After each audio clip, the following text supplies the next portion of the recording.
Hello les anciens, bienvenue dans cette nouvelle vidéo où je suis en vacances. Et pour cette vidéo, on va aborder le premier talk de la chaîne. Et pour cela, je ne suis pas seule, je suis accompagnée d'Hilary. Salut! Donc voilà, on vous explique le thème de la vidéo juste après.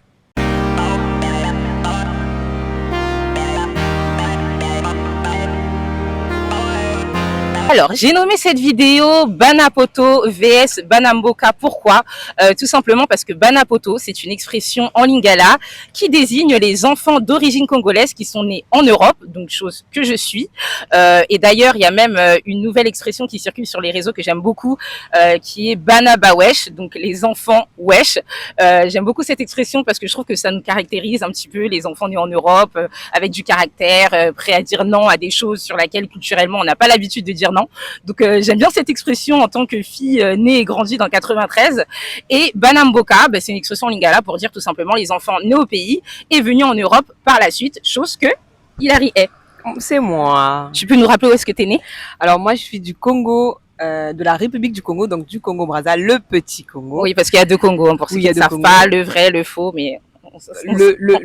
On sait la civilisé et le civilisé. Vous avez vu, elle veut commencer. Mais on est en paix aujourd'hui. Les amis Brazza, on n'est pas là pour s'embrouiller. On est en paix aujourd'hui. Si vous vous disputez là-bas, sachez que nous, on s'entend super bien. Voilà, voilà, on s'aime. Il n'y a pas de souci aujourd'hui.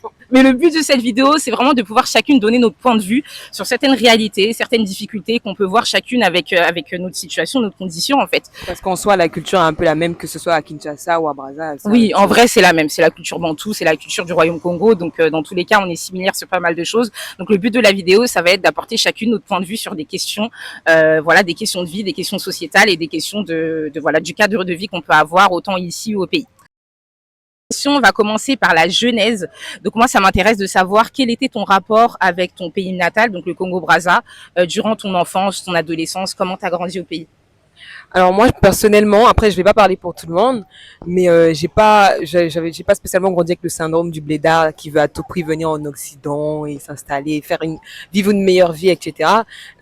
Faut savoir, même quand je suis venue étudier, hein, à la base, les 3-4 premières années, moi j'étais convaincue que j'allais rentrer après. Bon, je suis encore là, mais en vrai non, j'ai très bien grandi, j'ai pas eu de complexe en particulier ou de sujet qui a fait que j'aimais pas mon pays, j'aimais pas non, j'ai vraiment très bien grandi. On n'est pas comment dire, on n'est pas des gosses de riches non plus, mais mes parents avaient des bons moyens. Donc franchement, j'étais pas à plaindre à tous les niveaux. Franchement, c'est même en France que j'ai connu la galère en vrai, mais j'étais pas à plaindre. Donc top. OK, donc t'aimais ton pays, tu t'y sentais bien quoi. Oui, je m'y sentais bien, je me sentais trop bien. OK. Je me sentais trop bien. OK.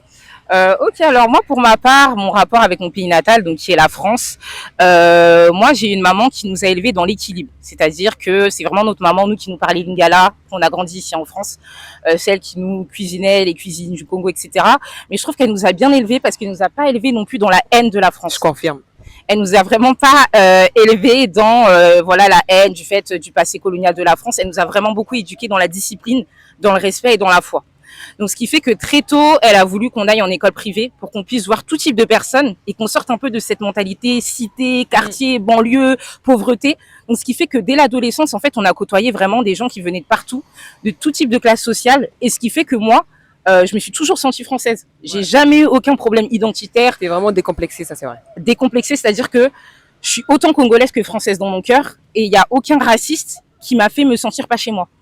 Moi, je suis née dans 93, j'ai construit ma vie ici, j'ai mes repères ici. Je suis française, frère. C'est pas toi qui vas me faire sentir pas chez moi. Donc moi, j'ai jamais eu aucun problème identitaire, mais c'est vraiment parce que ma mère, elle nous a mis un équilibre.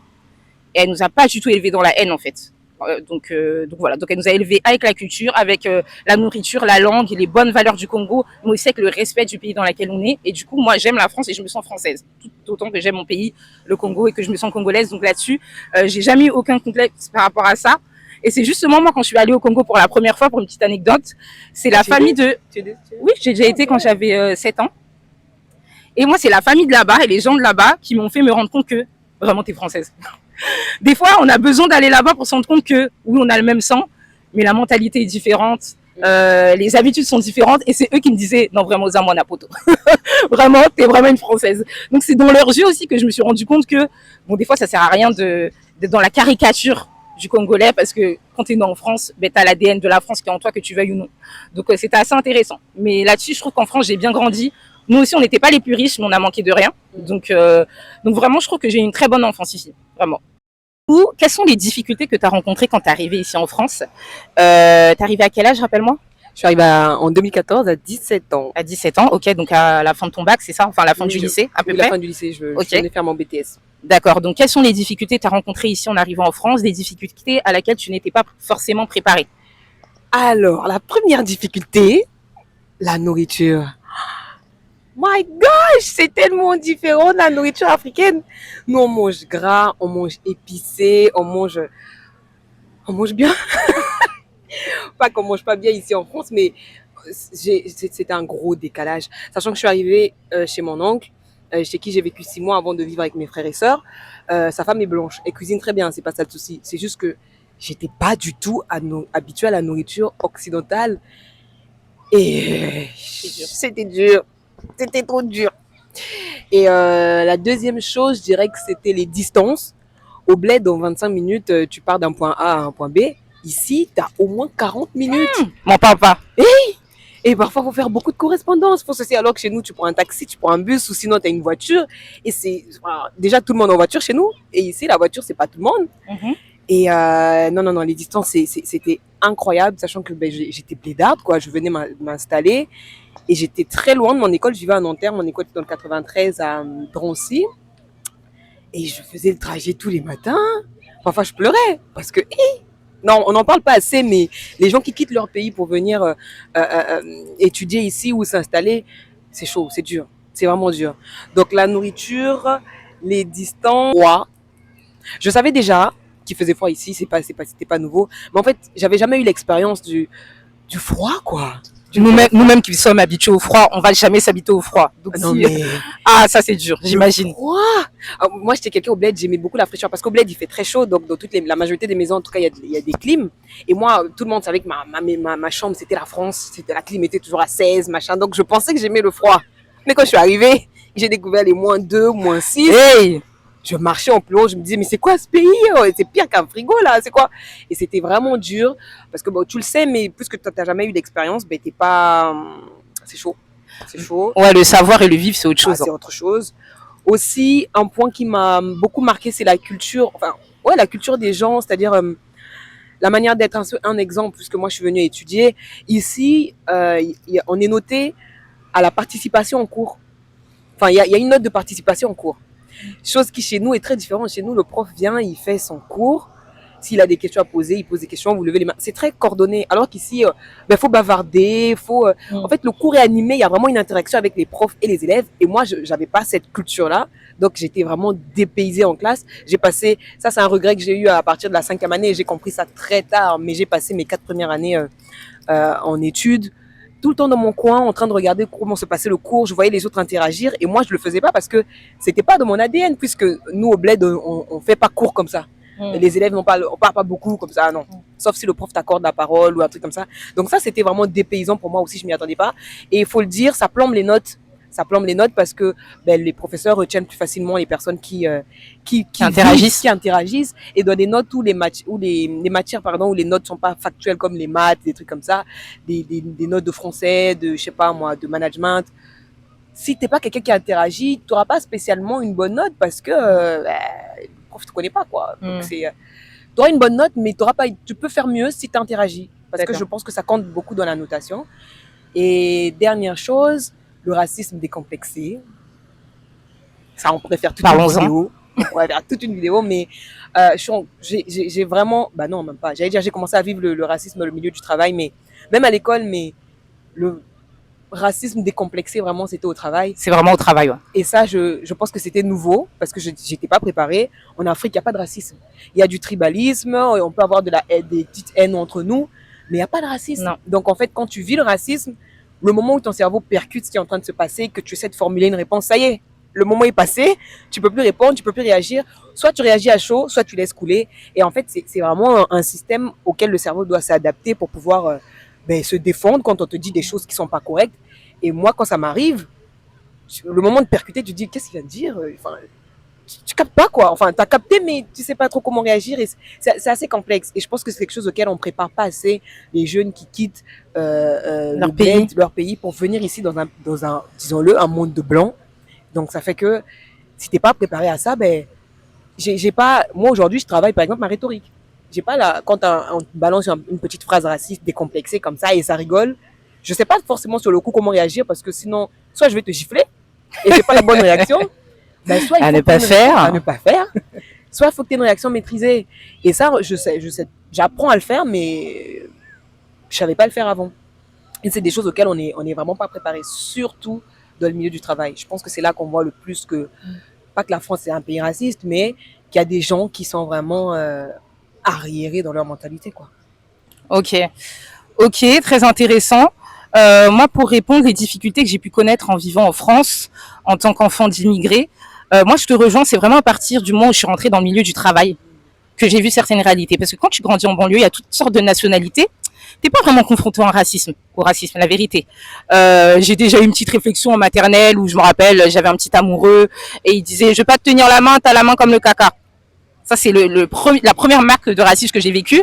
Mais c'est marrant parce que des années après, je l'ai retrouvé sur Facebook et je lui ai raconté cette anecdote que j'avais jamais oubliée. Il s'est excusé platement. Et en fait, c'était les choses qu'il entendait de ses parents, de sa famille. Donc ça, je peux pas le compter. Mais à part ça, j'ai jamais vécu et grandi dans le racisme. C'est quand je suis rentrée au travail que j'ai vu que c'était pas un racisme de sale noire. Ouais, C'était un racisme ordinaire. C'est-à-dire des clichés racistes qu'on peut avoir sur les Noirs qui sont devenus comme normal. Par exemple, quand tu es dans le milieu du travail et que tu es en infériorité numérique, souvent, c'est-à-dire que, par exemple, sur une société de 50 personnes, tu vas être la seule Noire ou peut-être tu en vas en avoir que 2.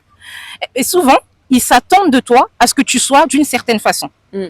Soit ils s'attendent à ce que tu sois le genre de personne noire très timide, qui ne parle pas, un peu à la N'Golo Kanté, pour ceux qui connaissent un peu le foot, donc très calme, très discret, qui s'efface. Soit ils s'attendent à ce que tu sois le genre de personne noire sauvage, extravertie, qui gueule, qui est tout le temps énervée, comme on peut avoir un peu le cliché de la gangster ou je ne sais quoi. Ils sont même surpris quand tu connais certains trucs, comme des fromages d'ici, des plats typiques d'ici. En fait, ils manifestent une réaction qui te font comprendre que, enfin, ils s'attendent pas à ce que tu sois comme ça. Oui, effectivement, ils s'attendent à ce que tu sois d'une certaine façon. Tu peux juste être normal. Ils s'attendent à ce que tu sois soit dans un extrême, soit dans un autre. Et quand tu es normal, bah, c'est là où des fois il peut avoir des petites remarques sur les cheveux. Moi, on m'a déjà dit, mais quoi, t'es noir, tu manges pas épicé? Comment c'est possible? Je dis, mais non, moi je mange pas épicé, j'aime pas. Ah, ils s'attendent à ce que tous les noirs mangent du piment à en mourir. Donc, des petits clichés qu'il y a, que tu vois seulement ça dans le milieu du travail. Effectivement, moi, je l'ai pas connu ailleurs. Donc voilà, ils s'attendent à ce que tu sois d'une certaine façon, mais ça va jamais être frontal. Ça va jamais être sale noir en pleine face, sale sein. C'est pas ça. C'est des petits, voilà, clichés qui se véhiculent, des petites remarques. Même quand tu te coiffes, moi, par exemple, à chaque fois que j'ai et les cheveux. Seigneur, ça c'est dur. Ça c'est dur. Toute femme noire a connu ça au travail. Les cheveux, les coiffures. Chaque fois que j'ai une nouvelle coiffe, quand je prends les transports pour aller au travail, je me dis, qu'est-ce que je vais me manger comme remarque aujourd'hui? Mais totalement, totalement. Je tape toujours juste parce que tu as toujours quelqu'un qui va te dire, ah, il a rire. Oh, mais je sais pas comment tu fais. Ce sont tes cheveux. Tu sais que c'est pas mes cheveux. Mais ça doit prendre du temps à faire toutes ces tresses. Mais comment tu fais? Mais ça doit être dur, mon Dieu. C'est vraiment, c'est des petits trucs c'est assez agaçant, en fait. Et je sais pas s'ils s'en rendent compte, mais c'est vraiment agaçant. Ouais. Ça, c'est vraiment les seules difficultés que j'ai eu à vivre. Mais comme voilà, je suis quelqu'un, tout à l'heure, tu disais que tu travaillais ta rhétorique. Moi, je suis habituée. Moi, je trouve que c'est un avantage que les gens qui sont nés ici ont parce qu'ils sont déjà dans le milieu. C'est ça. Ils connaissent déjà la population. Donc, ça fait qu'ils ont une facilité j'ai un collègue aussi qui est né, qui a grandi ici. Et c'est du tic au tac. Dès qu'on lui dit un truc, il répond. Je me dis, mince, j'aimerais être comme ça. Mais moi, quand on me donne un truc, on me dit un truc, tu tâtonnes et après, c'est quand tu réfléchis, tu dis, mais j'aurais pu répondre ça, j'aurais pu répondre ça. C'est juste que le cerveau vrille à un moment donné, c'est une expérience inconnue. Et il te faut carrément que ça t'arrive plus souvent pour que tu puisses prendre de l'expérience dans le truc et que tu sois aussi, comment dire, bien préparé si ça t'arrive, quoi. Mais à tous les blédards, préparez-vous. Préparons-nous. Là-dessus, il faut de la préparation, mais il faut de l'entraînement. Mais c'est seulement une fois que tu es ici que tu peux pratiquer. Sinon, tu sais pas. Parce que, c'est dur. Ok. Quelles difficultés tu as pu rencontrer en vivant au Congo ou des difficultés liées à la culture de chez nous? Alors, comme je disais au départ, j'ai pas vécu de grosses difficultés parce que j'ai très bien grandi. En tout cas, merci mes parents pour tout. Moi, je vous aime. Mais en fait, je parlais plutôt de décalage parce qu'il y a des choses que j'ai appris qui n'étaient pas correctes en venant ici en Occident. Par exemple, l'infidélité excessive des hommes excessifs, même l'infidélité tout court, des court. hommes, c'est pas à tolérer. Et nous, on le tolère assez facilement, alors qu'ici, j'ai découvert que ça passe pas. Donc, c'est des choses vraiment pas correctes. Battre sa femme. Franchement, il y a des choses en fait que j'ai appris ici en me rendant compte que c'était pas normal. Mais si je dois parler proprement de la culture, que j'ai des trucs que j'ai pas aimé en étant au Congo avant même de venir en France, c'est l'attachement excessif au quand dira-t-on. Moi, Ah, je suis parle-en, ma sœur. moi, je suis Parle-en quelqu'un à fort. la base, je m'en fous. On est pareil, c'est pour ça qu'on s'entend. C'est pour ça qu'on s'entend. Mais je m'en fous. Et moi, au bled, on me voyait déjà comme une fille impolie, Pareil. rebelle, parce que tu veux jamais faire les choses comme tout le monde. Il faut toujours que ce soit. J'en Tu veux parlais. montrer que t'es qui. Non, mais non, en fait, j'ai pas envie. Ça fait pas sens pour moi. Je le ferai pas, c'est tout. Et on est très attaché. Oui, mon père me disait souvent, tu as un nom à porter. Il y a des choses que tu peux pas faire. Oui, j'ai un nom, mais il y a des choses. Je vais pas tolérer tout parce que je dois préserver une certaine renommée dans la ville. C'est bon, quoi. Oh, faut arrêter. Donc, il y a ça, l'attachement excessif au quand dira-t-on, et à tous les niveaux, dans tous les domaines. Et ça, c'est vraiment gênant. Du plus pauvre au plus riche, on a vraiment ce problème. Et aussi, l'hospitalité excessive. Oh, ça, j'étais au bled avant même de venir en France. Ça me dérangeait déjà la facilité que les gens ont de venir chez vous, ben, sans vous prévenir, en fait. On disait que j'avais un mauvais cœur, etc. Ok, il n'y a pas de souci, mais je veux dire, c'est pas plus mal parce que moi, je me souviens, j'ai passé beaucoup d'après-midi chez mes, bon, ici en France, on dit cousins, même si chez nous, au bled, ce terme n'existe pas. Je passais beaucoup de dimanche après-midi chez mes cousins. C'était top. Ça nous a permis de tisser grave des liens et tout. Mais je trouve que c'est bien quand c'est des gens avec qui tu as de l'affinité. Et chez nous, il n'y a pas cette notion d'affinité. C'est tout le monde, c'est la famille. Donc, tout le monde vient comme il veut, quand il veut. Et vous avez rien à leur dire. Et ils viennent, parfois, ils sont 7, ils sont 8. Ah, on est venu vous voir. Mais en fait, on vous attendait pas. Et puis, moi, je voulais pas spécialement. Donc, ça fait que c'est difficile. Et surtout que on a une culture selon laquelle, quand les gens viennent te voir, ils s'attendent à ce que tu leur payes le transport pour rentrer chez eux. Mais je t'ai pas invité. Là-bas au Congo, dans les deux Congos, pareil. Je t'ai pas appelé, tu viens et puis bon, ben, je commence à partir et la personne se pointe là, elle attend que tu lui donnes un petit billet pour qu'elle prenne son taxi. Mais tu es venu comment? Repars comme tu es venu, je sais pas moi. Et ça, c'est quelque chose qui m'a toujours dérangé. Et quand je suis venue ici et que j'ai découvert la notion de, on vient pas chez les gens à l'improviste, faut prévenir, faut s'organiser. Mais ça m'a fait tomber amoureuse du pays. Choc. J'étais choquée, j'ai dit, oh mon Dieu, voilà un peu de réglementation, c'est des choses qui nous manquent. Mais c'est pas mauvais, notre hospitalité est vraiment très bien. Ça permet aux gens d'être à l'aise, mais parfois trop à l'aise, si bien que les gens ont du mal à partir. Les gens n'ont pas la notion de c'est pas chez moi. En fait, tout est confondu. C'est vraiment chez mon frère, c'est chez moi, chez ma soeur, c'est chez moi. Non, c'est pas chez toi. Donc, c'est pas chez toi. Et ça, c'est des trucs qui m'ont dérangé. Mais si je dis ça à un Africain, pour eux, ça y est, je suis Karaba, la méchante sorcière, je suis trop mauvaise, je suis pas hospitalière. C'est des trucs qui me dérangent dans la culture, qui m'ont dérangé en tout cas depuis quand j'étais au Congo. D'accord. Voilà. Ok, très clair. Moi, ce qui a pu me déranger dans notre culture, dans le fait de porter cette double culture ici en France, par rapport à la diaspora ici congolaise qui est ici en France, en Europe, et la commune, je vous aime, il n'y a pas de souci, je suis très fière de ce qu'on est et de nous. Mais effectivement, je rejoins Hilary sur le fait que le quand dira-t-on, il est hyper présent, et surtout le fait que si tous les Congolais pensent comme ça, font comme ça, tu dois penser comme ça et faire comme ça. Personne ne se remet en question. Voilà, si tu ne fais pas et ne penses pas comme tout le monde, alors tu es une blanche, tu es une bounty. Moi, combien de fois on m'a appelé bounty? Parce que sur certains sujets, je ne pense pas comme ça, parce que je ne fais pas les choses comme tout le monde. Tout de suite, tu n'es pas une vraie Congolaise, tu es une bounty. Mais ces mêmes personnes qui te disent bounty, tu lui dis, allez, betelanga lingala sikoyo, ils savent pas te répondre. Ils savent même pas parler, mais c'est eux qui viennent m'appeler bounty. Tu te rends compte? Alors que c'est pas des choses qui se prouvent, c'est quelque chose qui est en toi, la culture. Mais voilà, tu dois penser comme tout le monde, faire comme tout le monde, sinon tu es une bounty. Je vais donner un exemple. Je suis le genre de personne à arriver plus tôt à l'heure dans les fêtes. On me dit que je suis une bounty parce que j'arrive à l'heure. Donc, on doit rattacher la médiocrité à notre culture. Le retard. Donc, faire mal les choses, quand tu fais mal les choses, là, tu es une vraie Congolaise. Quand tu fais les choses propres, tu respectes la personne avec qui tu as rendez-vous, tu viens à l'heure, tu es une blanche. Vous vous rendez compte le système de pensée qui n'est pas bon? Et ça, c'est hyper problématique parce qu'on se dévalorise nous-mêmes en nous rattachant à la médiocrité. Je vous donne un exemple qui va vous choquer. Au travail, moi je suis commerciale, j'avais une cliente au téléphone qui était d'origine congolaise, je l'avais vue par rapport à son nom de famille. Donc on a eu plusieurs rendez-vous téléphoniques. Et au dernier rendez-vous téléphonique, je me suis permise de lui dire « Ah ben vous êtes congolaise ?» Elle me dit « Oui ». Je dis « Ah ben moi aussi ».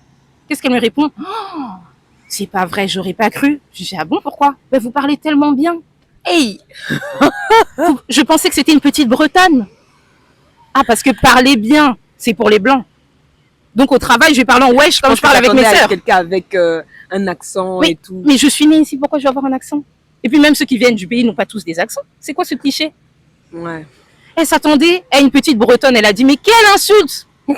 Je lui ai pas fait une réduction sur son contrat, j'étais tellement énervée, j'ai dit mais Seigneur, regarde comment on se voit nous-mêmes. Donc tu parles bien, tu t'exprimes bien, tu es une blanche. Moi je suis quelqu'un, on est une famille un peu d'artistes, je m'intéresse beaucoup aux arts, au théâtre, au cinéma, tu t'intéresses à des trucs comme ça, biloko yabindele, donc tu es une blanche. Donc si tu sors un peu de t'intéresser aux choses uniquement matérialistes, pondu madesu, perruque, La chaussures, sape, la tout ça. sape, danser, si tu t'intéresses à autre chose que ça, aux anayu mundele. Wow. Ça c'est pas normal. C'est dommage. Je rappelle un jour j'ai dit à un petit à moi que nous on a fait du conservatoire dans notre famille et moi j'ai fait du violon. Donc je lui explique que j'ai fait du violon. Il me dit tu pourras jouer du violon à mon mariage? Ah oui, avec plaisir. Faudrait que je ressorte. Il est chez mes parents. Donc mon petit frère me dit violon. Biloko yamindele. J'ai dit donc quoi? Il faut que je fasse batterie ou synthé. Là c'est pour les Congolais. Les autres instruments c'est pour les blancs. Donc tu vois des petits trucs comme ça qui fait que on n'est pas ouvert. Ouais. On veut pas découvrir d'autres choses. On veut seulement rester dans nos trucs. Et voilà. Et si tu sors un peu du cadre, aux anayo mbunti, donc t'es une bunti. Ça, c'est dommage. C'est vraiment dommage. Et aussi, comme tu disais, cette culture de Kangamotema, donc cette culture de si tu oses exposer le mal, tu es une rebelle. Si tu dis quand tu n'es pas d'accord sur quelque chose, tu es une rebelle. Chez nous, tu es une impolie. Il y a des viols qu'on étouffe parce que oui. La famille, on n'expose pas la pour ça, famille. je pense que c'est partout, même chez les Français, hein, les enfants qui sont violés, attouchés, on leur dit pour pas détruire la famille, ne dis rien. Ça, je pense que c'est partout. Ici, il y a quand même des plaintes qui sont déposées. Mais des années après. Mais les anciennes familles d'ici aussi, il y a eu ce problème. Mais nous, c'est surtout le fait que juste exprimer son désaccord dans la communication impoli. Avec des aînés ou autres, impoli. Ouais, impoli. Moi, combien de fois on m'a considéré comme impoli? Je pense que toi aussi. Ouais, attends. Oui, tu l'as dit. Donc ça, c'est vraiment les choses qui me dérangent dans notre culture et que ce serait bien qu'on discute, qu'on change là-dessus. Non? Ouais. Franchement. Quels sont les avantages et les bonnes choses que tu as observées ici en France et dans la culture occidentale? Alors, j'ai un petit listing. Dis-nous tout. Déjà, l'autonomisation. On se rend pas assez compte. Peut-être vous, les gens qui vivent ici, vous vous rendez pas compte, mais moi qui viens du bled, on se rend vite compte. Je me souviens quand je suis arrivée, l'une des premières choses que mon oncle m'a dit ici, tout est écrit. Tu peux pas te perdre. Tout est écrit. Et c'est vraiment vrai. Tu regardes, tu as des panneaux qui t'indiquent, tu as tout, tu as des grosses cartes, partout tu vas, tout est écrit. C'est vrai que ça peut ne pas être compréhensible quand tu connais pas, mais après tu peux demander aux gens. Mais avant de demander, normalement tout est fait pour que tu puisses savoir t'en sortir seul. Même la société est adaptée aux handicapés. Pour pas que, en fait, que tu commences par emmerder les gens parce que tu es handicapé, parce que tu es aveugle, parce que c'est pas pour mal parler, mais c'est pour dire que les aveugles, ils ont des chiens. Ils n'ont pas besoin de gens qui doivent s'occuper de tout le temps. En fait, on les éduque à être autonomes. Les handicapés, pareil, sauf si tu as vraiment un lourd handicap ou des choses comme ça.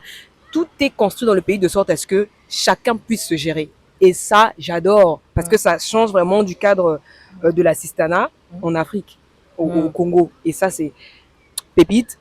Deuxième chose qui m'a beaucoup plu dans ce pays, l'émancipation des femmes. En tant que femme africaine, quelle merveille de venir dans un pays où tu peux dire les choses et on va pas te dire ouais, une femme pense pas comme ça, ouais, t'es une femme, oui, ceci, ça c'est top. C'est vrai que ça a des limites parce que ça parfois elle pousse le bouchon un peu trop loin. Le féminisme à outrance ici en France, j'aime pas non plus. Le bouchon trop loin, mais juste le fait de ne pas être limité au fait de je suis une femme en fait. Chez nous, c'est vraiment une grosse case et on se rend pas compte. Mais à tous les domaines, hein, au niveau des études, au niveau de l'indépendance financière, au niveau de la manière de gérer son foyer, tout. Il y a des choses qu'on attribue aux femmes qui n'ont pas de sens. Alors qu'ici, c'est très... je fais ce que je veux et personne n'a rien à me dire. Et c'est vrai. Et c'est pas mal dans certains cas parce que faut arrêter de mettre les gens dans des prisons pour rien. Et ça m'a beaucoup plu, sachant que je suis un peu têtu d'après les Congolais, impolis, tout ça. Moi, je suis venue ici, je me suis retrouvée et j'ai dit c'est pas que je suis bizarre, c'est que parfois il faut juste avoir un bon système de pensée. Le fait d'être éveillé sur la santé mentale et émotionnelle, c'est des choses que chez nous c'est étouffé, on ne connaît même pas ça, on reconnaît pas les dépressions, on reconnaît pas des trucs comme ça. Ici, il y a des centres, des hôpitaux psychiatriques, chose que chez nous il y a pas. Il y a ce qu'on appelle les fous, mais en fait, c'est des choses qui devraient pas être traitées de cette manière-là. C'est des personnes malades qu'on peut justement soigner ou à la limite interner, les aider à vivre d'une autre manière. Mais nous, c'est vraiment, ah, c'est un fou et puis on le laisse là dans la rue, manger dans la poubelle. C'est des choses qui font pas sens. À côté, la santé émotionnelle sur le fait d'être éveillé sur certains sujets qui fait que ben, ça évite certains traumatismes, ça évite beaucoup de choses. Et ça, c'est des choses que nous, on n'a pas. Et je trouve ça dommage parce que c'est très, très, très important. Et je pense même que les Noirs, nous sommes les premiers à avoir besoin de ce truc. Thérapie générale. Oui. Thérapie générale des Congolais. Avec tout ce qu'on a vécu, on peut plus penser qu'on est resté normaux. Il y a un travail qui doit être fait sur le plan émotionnel, psychologique. Bref, sinon je vais trop parler. J'avance sur mon autre point parce que ça pourrait être un autre sujet d'émission. L'accès à l'emploi et à la formation. Ça, franchement, chapeau. Non mais, on peut dire tout ce qu'on veut. En France, on ne vous montre pas, il y a du travail. Pour celui qui cherche. Tu peux mettre du temps à trouver du travail, mais tu en trouveras toujours. C'est vrai que tu ne trouveras pas toujours le job de tes rêves du premier coup. Mais si tu es intelligent, tu sauras. Tu vas trouver. Moi, j'ai commencé un job étudiant, j'étais vendeuse. Après vendeuse, je suis passée chargée de clientèle, gestion des litiges, des gens qui commandaient en ligne. Après, je suis passée en intérim. Après, je suis passée consultante en recrutement pour évoluer. Il faut juste être ouvert à l'évolution. Mais le travail, l'emploi, il y en a. Les formations, il y en a. Financées par l'État ou quoi. Tout est fait pour que les gens évoluent. Faut juste le penser. Et ça, c'est des choses que il n'y a pas spécialement chez nous et je trouve ça dommage. La liberté d'expression, j'adore. Parce que, comme je vous ai dit, moi, je dis les termes.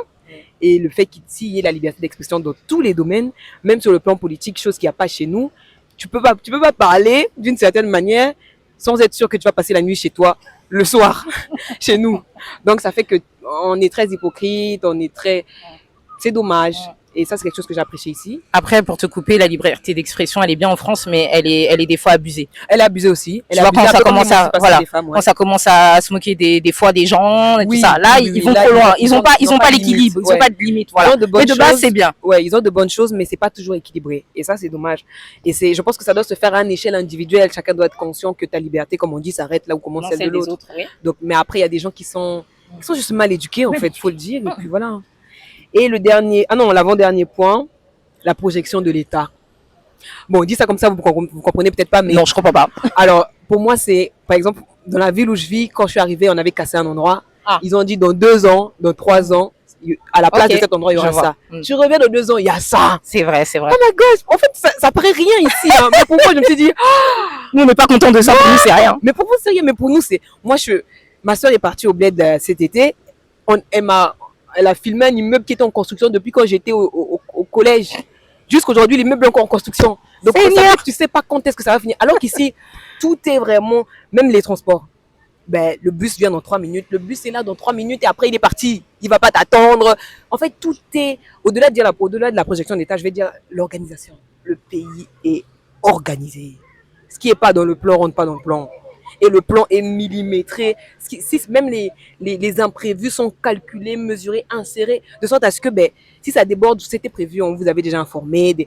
Non mais, coupure d'électricité dans l'immeuble parce qu'on va gérer je sais pas quoi, ou on va installer la fibre, quoi. On vous dit de telle heure à telle heure. Et c'est vraiment de 7h à 7h. Je me dis, mais pour les gens d'ici, hein, ça paraît rien. Mais pour moi qui viens du bled, je me dis, oh mon Dieu, quelle organisation. Et ça nous manque. Il y a ça et la justice. Ici, je trouve que, bon, pas partout. Pas pour tout le monde. Pas pour tout le monde, on est d'accord. Selon la tête des gens. Mais au moins, surtout avec Internet, l'essor d'Internet, il arrive à facilement avoir une meilleure justice qu'à l'époque. Et c'est déjà mieux que la justice que nous, on a oubliée. Chez nous, il n'y a pas de justice. Chez nous, c'est le plus fort qui gagne. C'est la corruption qui gagne. Et ça, moi, ça me... depuis que j'ai découvert un pays où la justice fonctionne, tu sais que tu peux pas gifler quelqu'un gratuitement dans la rue et puis il va se passer rien. Non, tu auras des problèmes. Donc ça fait que... Quoi qu'il arrive. Donc ça fait que ça permet aux gens de rester droits. Et ça, c'est dommage qu'il n'y ait pas ça chez nous. Dernier point. Vas-y. Internet. Tu m'en as parlé tout à l'heure. Oui. La dernière fois que je suis retrouvée au bled en 2019, j'étais plus habituée. Je me suis dit, mais c'est quoi cette connexion? Ça rame. T'as pas Internet partout. Tu vas dehors, des gigas finissent vite. Tu payes cher, mais ça finit vite. Il faut forcément que tu aies le wifi à la maison et tout. Je dis, oui, ici en France, c'est donné. T'as un abonnement et hop, c'est fini. Du coup, je me dis, ça, c'est une des choses qui m'a fait me dire, je veux pas rentrer au bled. Je ne veux plus rentrer au bled. Elle veut plus. Parce que... TikTok. Mais voilà pour ma part. Ok, super. Moi, du coup, les avantages ici en France et dans la culture occidentale, bah, je te rejoins un peu. C'est quand même un pays où tu peux t'en sortir. Et peut te donner les moyens pour t'en sortir. Moi, je parle avec des gens qui vivent au Canada, aux États-Unis. En France, quand même, Il y a une abeille. bon, l'abeille est partie. En France, quand même, tu travailles pas, on te donne le RSA. T'as déjà un peu. T'as un accident au travail, t'as le chômage. T'as un accident de santé, t'as ta pension d'invalidité. En fait, tu n'es pas sans rien. T'as des difficultés à payer ton loyer est haut, on te donne les APL. En fait, t'as beaucoup d'enfants, t'es pas riche, il y a la CAF. En fait, t'as des aides, en fait. Mais tu vas dans d'autres pays, nous, on est habitués. Mais tu vas dans d'autres pays, il y a rien. Tu peux compter que sur toi et toi. Le jour où t'as quelque chose, on doit t'opérer d'urgence, t'as pas l'argent, on te laisse mourir. En France, d'abord, on te soigne. Ensuite, on voit l'argent si Ouais, tu as le la système de mutuelle, santé. le système de santé. Et c'est dommage que le gouvernement est en train de détruire notre système de santé parce qu'il est le meilleur au monde. Chez nous, les gens meurent pour moins de 1 euro. Voilà. Tu vois, des pays où tu n'as pas l'argent, tu meurs pour des choses bêtes. Ici, on te soigne. Après, on voit si tu as la mutuelle. On voit comment tu peux payer, même échelonné. Mais priorité à l'humain. Et ça, c'est une bonne chose qu'on a en France. Et c'est dommage que notre gouvernement est en train de pourrir le système de santé alors qu'on a le meilleur système de santé au monde à la base. Donc ça, c'est des bonnes choses qu'on a. Et voilà, tu peux t'en sortir avec peu. Et j'aime aussi la culture française en termes de gastronomie. On a de la bonne nourriture. Ouais, c'est délicat aussi les aides parce que ça peut rendre les gens très paresseux. Si Oui. tu as une nature d'être, si dans ta nature t'es paresseux, Ça aussi. ça peut rendre très paresseux. C'est vrai qu'il y a Et toujours ça des limites. alimente aussi le cliché des Noirs qui profitent du système. Oui, bon, c'est vrai. Mais pour commencer, si toi tu viens en France, par exemple, pour commencer quelque chose, on te tend des choses et tu peux faire beaucoup avec le peu qu'on t'a donné. Tu vois, si tu as une bonne mentalité. Après, bon, si t'es feignant, t'es feignant. Ouais. Mais voilà, donc je trouve il y a quand même, tu peux t'en sortir, il y a quand même des aides, regarde, il y a les restos du cœur. Tu peux pas faire tes courses. Tu peux aller à un endroit, prendre de la nourriture gratuite. Mais t'as vu ça où en Europe? Même dans d'autres pays. Tu prends la nourriture gratuite. Non, franchement, il y a pas mal de choses quand même qui ont été mises en place pour aider les gens. Et aussi notre gastronomie. Hein. Moi, je veux dire, la nourriture française, donc, tu vois, nos restos, notre patrimoine gastronomique. Quand tu vois comment les gens mangent en Amérique, je suis désolée. Ouais, ouais. Nous, on a des vrais fruits, des vrais légumes. Il faut parler avec les gens qui vivent au Canada et aux États-Unis, vont te dire. Des fruits avec des couleurs. Aussi, les fruits, Oui, des fruits avec des couleurs qui n'existent pas sur la terre. Des œufs blancs. Mais comment tu veux pas qu'il y ait d'obésité là-bas? Les gens ont détruit leur corps. Ouais. Donc en France, tout n'est pas parfait. Alors moi, j'aime beaucoup la nourriture de chez nous au Congo. Hein. Pour moi, c'est la meilleure nourriture. Très bio. Mais la gastronomie française, on a un beau patrimoine, franchement, sur lequel on peut être fier. On a un beau pays. On est quand même l'un des pays les plus visités au monde. On peut être fier quand même. On a les montagnes, on a la ville, on a les campagnes, on a les belles plages. D'une ville à une autre, tu trouves un autre paysage. Voilà, d'une ville à une autre, il y a toutes sortes de paysages. Là-dessus, on peut en être fier. C'est les bonnes choses aussi de la France, de l'Occident. Et voilà, tout ce qui est système de santé, système social et tout. Là-dessus, c'est vraiment bien. Donc, c'est des choses qu'il ne faut pas détruire parce qu'à la base, c'est bien. Donc voilà. Et bien sûr, la liberté d'expression, hein, quand elle est mesurée, ça fait du bien aussi. On a envie de dire stop, on dit stop. Et puis, peu importe ce que tu penses de moi, c'est stop. Ouais. Voilà. Dernière question, ce serait, pour finir en beauté, quels sont les bienfaits et les choses appréciables de notre culture congolaise? Congo, meilleur pays du monde. Amen. Amen. Alors, moi, je dirais le respect. Chez nous, il y a une culture du respect qui est pas négligeable. Ça peut être abusif, mais c'est comme toute chose qui n'est pas bien gérée, ça devient abusif. Mais chez nous, en tout cas, quand je suis venue en France, j'ai vu que chez nous, le respect, c'est bien, c'est pas mal, c'est pas mauvais. Vaut mieux continuer dans cet élan plutôt que... Non, ici, c'est... En tout cas, quand j'ai fait la comparaison, je me suis rendu compte qu'il y avait ça, le respect. Le niveau d'entraide. Ici, j'ai vu des gens qui ont de la famille devenir SDF. Ah ouais, ça c'est je veux dire, les gens en fait, le système est très égoïste, très individualiste, alors que chez nous, il n'y a pas ça. On ne peut pas laisser quelqu'un souffrir comme ça, surtout si c'est quelqu'un de ta famille, quelqu'un que tu connais, quelqu'un que tu peux aider. Même des inconnus peuvent t'aider, etc. Et ça, c'est une culture chez nous que j'apprécie beaucoup. La sacralisation du mariage, ça aussi c'est bien, même si ça peut être abusif parce que au final il y a des femmes qui meurent dans leur mariage, ou il y a des gens qui sont pas épanouis, mais tellement le mariage est sacré, tellement on le casse pas, les gens sortent pas. C'est pas plus mal parce que moi en tant que chrétienne, je pense que le mariage est sacré et c'est pour ça qu'il faut pas y rentrer pour y rentrer, etc. Exactement. Mais c'est bien de conserver cette valeur comme le mariage étant sacré. Après, il faut que les deux conjoints soient responsables, sinon ça devient très vite toxique. La sévérité de l'éducation, parce qu'ici, parce que c'est ça là. Chez nous, l'éducation, c'est... Non, non, non. On blague pas avec ça. En fait, ton parent n'est pas ton copain. Ouais, voilà. Voilà. Alors qu'ici, déjà, ton parent, tu peux lui manquer de respect. Alors imagine les gens de dehors, les professeurs, les gens que tu connais pas, des ceci. Ça, je trouve ça vraiment dommage. Et je me rends compte que c'est pas plus mal qu'on soit sévère dans l'éducation au final. Même s'il y a des limites, Oui. parce que ça Oui. peut être aussi très abusif. Mhm. Des deux côtés, en fait, en soi. C'est ça. La notion de résilience, nous, les Africains, qu'on le veuille ou pas, on est très résilients. On vit des galères. C'est vrai, c'est vrai. Mais rarement chez nous, tu vas entendre quelqu'un s'est suicidé. Ça n'existe pas. C'est vrai que ça n'existe On n'a pas. on n'a pas la culture du suicide. On n'a parce pas que du tout la culture de ça. on t'apprend que tu t'en sortiras toujours. Il faut que tu te battes et il faut que tu te battes. Et les gens se battent. C'est pour ça que vous avez des gens, par exemple, si je prends en Afrique de l'Ouest, des gens qui traversent l'océan pour venir ici. On se rend pas compte à quel point c'est fou, en fait. De fou. Mais parce que justement, les gens sont résilients et ils ont toujours l'espérance d'un avenir meilleur, que ça va marcher, que ça va... Et ça, je me dis que c'est quelque chose qui est très bien, qu'on devrait conserver. On n'a pas eu le choix déjà durant toute notre histoire. C'est vrai. Si jusque-là, on a résisté, c'est que je pense que on est un peu très fort. Et le dernier point, c'est la croyance en une divinité. Chez nous, au final, c'est même plus, c'est culturel. Tout le monde croit en Dieu. Enfin, tout le monde. En tout cas, la majorité des gens, même quand ils sont pas sérieux, même quand ils sont pas, tu peux avoir un voleur qui va te dire, je crois en Dieu. Tu peux avoir quelqu'un qui fait des dingueries, mais qui croit en Dieu. Et je me dis, ça, c'est bien que ce soit quelque chose, c'est quelque chose qu'on a tué ici en Occident. Totalement. Les gens sont très athées, très, bon, je crois, mais de manière superficielle. Mais chez nous, les gens croient pour de vrai, même s'ils sont pas sérieux dans leur foi, sérieux dans leur marche. Mais je me dis, juste le fait de croire fait que c'est déjà une brèche qui fait que Dieu peut te tendre la main. Et ça, ça vaut toute une vie. Donc, pour moi, c'est des choses qu'on doit vraiment, que j'apprécie dans notre culture et qu'on doit garder. Voilà. C'est vrai. C'est vrai, totalement. Alors, moi, ce que j'aime dans notre culture, déjà, c'est l'hospitalité de manière innée. Moi, souvent, quand j'accueille les gens chez moi et qui mangent des vrais plats, les gens qui viennent et qui ne sont pas... Préciser, hein, oui, des vrais plats. Et que chez moi, on ne mange pas des chips. Ah, c'est ça. Voilà. Les gens qui ne sont pas d'origine africaine sont toujours étonnés. Oh, mais tout ça, mais pourquoi? Alors que pour moi, c'est normal. J'ai été élevée comme ça. Tu reçois les gens chez toi, ils doivent manger jusqu'à ce que le pantalon sorte. C'est ça, ouais. Tu peux pas accueillir les gens chez toi. Pour venir te voir et puis... Voilà, les gens font des déplacements pour manger des chips. Non, l'hospitalité pour nous, c'est inné et avec peu, on donne beaucoup. Ouais. Parce que on n'est pas plus riche que les autres. On donner beaucoup. Ouais. On donne beaucoup avec le peu qu'on a. Je me rappelle des souvenirs de fêtes de famille. À la fin, il faut aller déposer tant de personnes à la gare. Le tonton a une voiture avec 5 places. Vous êtes 8. Les 8 vont rentrer dans la voiture. Ouais, il prend tout le monde. Vous allez beaucoup finana kaka. Donc, ça veut dire que vous allez seulement rentrer. Donc, alors qu'ici, parfois, vous êtes sur le même chemin, mais chacun sa pomme. Hein. Chacun sa pomme. Mais chez nous, il n'y a personne qui va galérer à aller marcher 30 minutes. On va se serrer dans la voiture, tout le monde va rentrer. Et c'est vraiment cette mentalité qu'avec le peu, on donne beaucoup. Et ça, c'est vraiment une fierté que j'ai de notre culture, c'est vraiment inné. Ce que j'aime aussi, tu en as un peu parlé, c'est le respect des aînés. Ah, alors ça, j'ai trop à dire. Le respect des aînés. Chez nous, quelqu'un, même qui a que 3 ans de plus que toi, c'est pas ton camarade. C'est pas ton camarade. Donc nous, il y a cette notion qu'on appelle l'aîné Yaya. Donc, soit Ya avec son prénom. Par exemple, moi, je suis plus âgée qu'Hilary. Donc, Ya Nadège pour elle.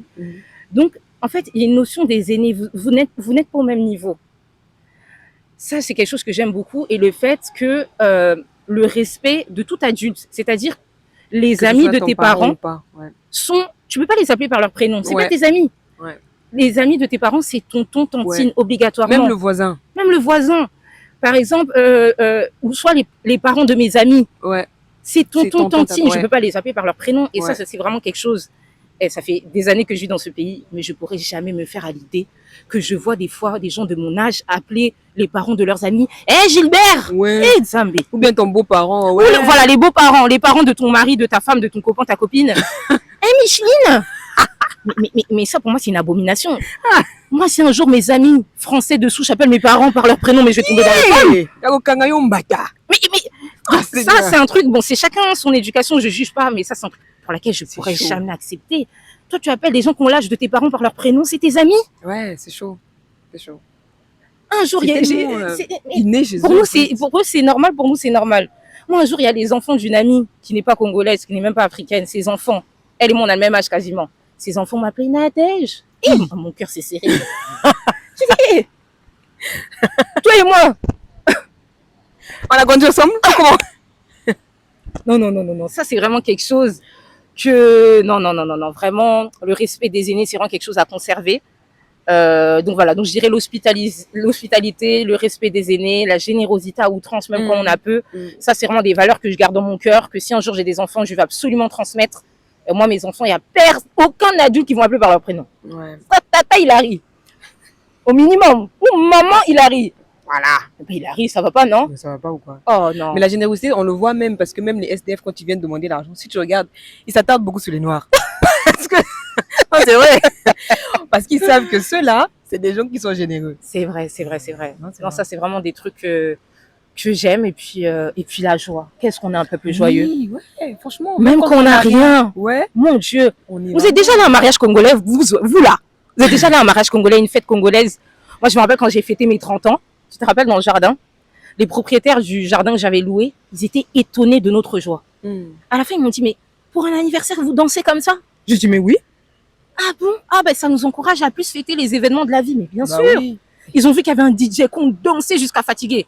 Grave. Ils étaient chauds. Ils ont dit, mais on n'a jamais vu ça. Ah, on a les fait amis. des jeux et tout. Non, franchement, côtoyer des Congolais, ça va vous donner la joie.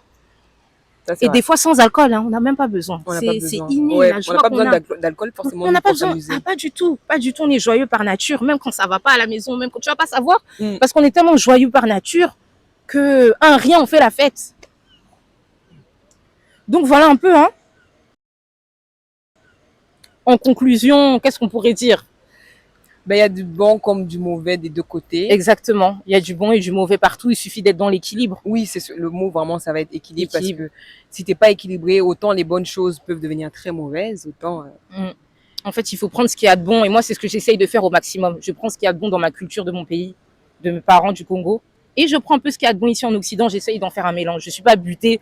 Oh, je renie mes origines. Je prends tout de la France. Oh, ou sinon, je prends rien de la France. Je prends tout du Congo. Comme si j'étais née à Bandaka. Mais moi, avant de te rencontrer, je pensais que c'était un challenge. Hein. Parce que je me disais, déjà qu'à la base, je voulais pas rester ici. Quand j'ai décidé de rester, je me suis quand même dit, je pense pas que quand je ferai des enfants, je resterai. Enfin, ce qui est sûr, c'est que je crois pas que je finirai toute ma vie en France.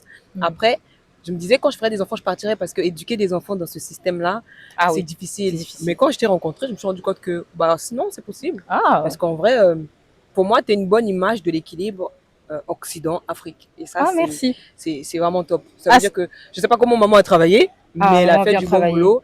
Et je sais pas quel sacrifice ça demande si je veux faire des enfants en France. Ouais, c'est vrai. Beaucoup de prières. Mais finalement, c'est possible. Donc, faut juste le vouloir et il faut être très rigoureux. Moi, j'avais peur pour la transmission. Mais en fait, quand on fait bien le travail, ça se transmet. Bah ça, c'est un beau compliment que tu me fais. Ça me fait très plaisir. Tu passeras à maman aussi. Oui, je dirais. Et en tout cas, bon, bah voilà, on arrive à la fin de cette vidéo. En tout cas, dites en commentaire ce que vous en pensez, que vous soyez Mwana Poto, donc né ici, ou Mwana Mboka comme il arrive, venu par la suite. Laissez vos commentaires, nous dire un peu ce que vous en pensez. Écoutez, merci de nous avoir suivis. On vous dit à bientôt pour de prochaines vidéos. Ciao.